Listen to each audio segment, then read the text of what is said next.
Superior conservation conditions at Burkina Faso's new facility. Art historians noted the ethical questions surrounding colonial-era acquisitions. Cultural rights advocates praised the return of sacred objects to practicing communities. In the weeks that followed, the international community grappled with the implications of what media had dubbed the Great Repatriation. Legal experts debated, museums reassessed security, governments issued threats, then tentatively opened dialogues. 3 developments proved particularly significant. First, several African nations publicly supported Burkina Faso's position, with Nigeria, Ethiopia, and Egypt suggesting they might pursue similar measures if diplomatic requests continued to be ignored. Second, public opinion, particularly among younger generations, globally showed surprising support for the repatriation, with hashtags like "Bring Them Home" and "African Artifacts Return" trending across social media platforms. Third, and most unexpectedly, renowned international conservation experts who visited Burkina Faso's new preservation facility reported that the recovered artifacts were in fact receiving superior care compared to their previous conditions in European institutions. 2 months after the operation, Ibrahim Traoré received a private message from the British Prime Minister requesting a confidential meeting in Geneva. Similar communications arrived from French and German leaders. The tone had shifted from demands to diplomacy. The Geneva Conference, as it came to be known, marked a turning point in the relationship between European museums and African nations. Over 5 days of intense negotiation, a framework emerged for addressing colonial-era acquisitions. Ibrahim Traoré, now recognized as the driving force behind this historical reckoning, presented African demands clearly: full repatriation of sacred and royal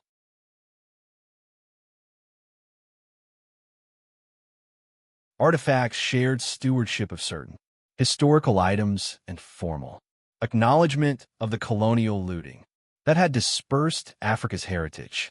European representatives, initially resistant, gradually shifted their position as Traoré presented detailed evidence of the superior conservation methods at the new African facilities, the cultural importance of the artifacts to living communities, and most persuasively, documentation of how many museums had neglected these treasures while refusing to return them. On the final day, a landmark agreement was signed, the Heritage Repatriation and Cultural Cooperation Accord. Its provisions would transform the museum world. A scheduled return of over 32,000 African artifacts over 5 years, joint conservation programs, funding for African preservation facilities, and new models for international exhibition that respected originating cultures. Leaving the conference, the French culture minister was overheard remarking to a colleague, "Traoré has accomplished in 3 months what diplomatic channels couldn't achieve in 50 years." 1 year later, Ibrahim Traoré stood in Burkina Faso's new National Museum of Cultural Heritage. Around him, visitors moved reverently through galleries displaying artifacts that many had previously seen only in photographs. Sacred objects there grandparents had told stories about, treasures that connected them to their ancestors. The museum had become a symbol of African cultural renaissance, attracting visitors from across the continent and beyond. More significantly, it had inspired similar institutions throughout Africa. As the repatriation process continued in a quiet corner away from the main galleries, Traoré paused before a special display, the Mask of Mo.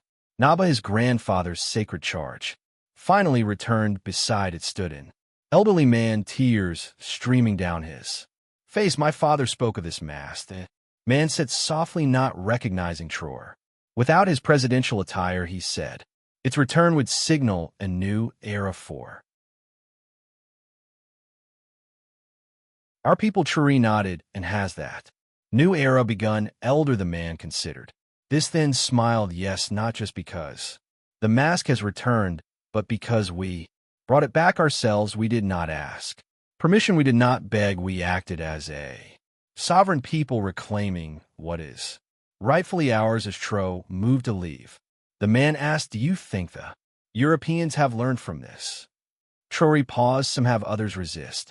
But the important thing is that we have learned that our heritage is worth fighting for, that our demands deserve respect, and that when diplomatic channels fail, decisive action succeeds. 5 years after Operation Gateway, the landscape of international cultural heritage had been fundamentally transformed. The Heritage Repatriation Accord had expanded to include museums in North America, Australia, and Asia. Over 18,000 African artifacts had been returned to their countries of origin, with thousands more scheduled for repatriation. The precedent established by Burkina Faso had inspired similar movements worldwide. Indigenous communities in the Americas, Aboriginal groups in Australia, and formerly colonized nations in Asia had successfully negotiated the return of their cultural patrimony using the framework established by the Accord. Ibrahim Traoré had become an international figure, invited to speak at prestigious universities and global forums about cultural sovereignty and historical justice, yet he remained focused on his primary goal: building Burkina Faso into a model of African self-determination.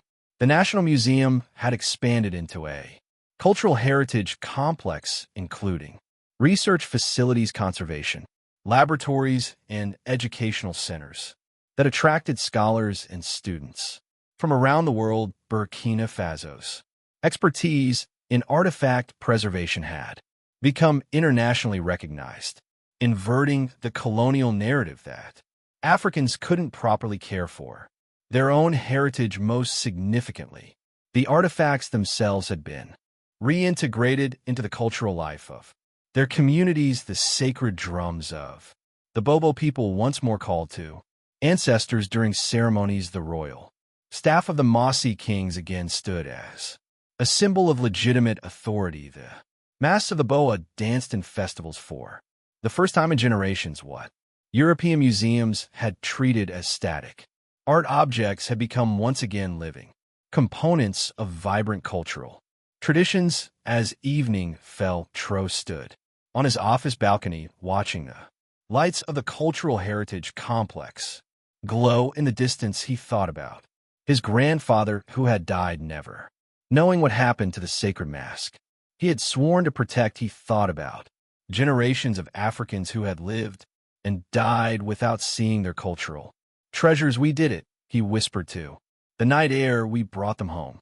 In museums across Europe, empty display cases bore small plaques. This artifact has been returned to its country of origin as part of the Heritage Repatriation Accord. Each empty space represented not just an absent object, but a shift in the global order, a recognition that sometimes historical wrongs require bold actions to make right. The operation that had begun in secrecy had ended in transformation. The gateway to Africa's heritage had been reopened, and through it had passed not just artifacts returning home, but a new understanding of justice, sovereignty, and the power of reclaiming one's cultural identity.